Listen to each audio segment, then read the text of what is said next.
আসসালামু আলাইকুম। আমি আজকে আপনাদের মাঝে নতুন আরও একটি রেসিপি নিয়ে হাজির হয়ে গেলাম। তো এই রেসিপিটা হলো, এটা কিন্তু একটা পরীক্ষাজনক কাজ।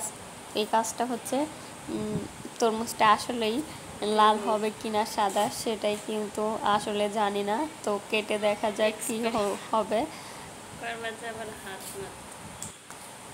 তো এখনও বুঝতে পারতেছি না যে আসলে তরমুজটা কী হবে, আসলে কি ভালো হবে না খারাপ হবে, তা অবশ্যই কমেন্ট বক্সে জানাবেন।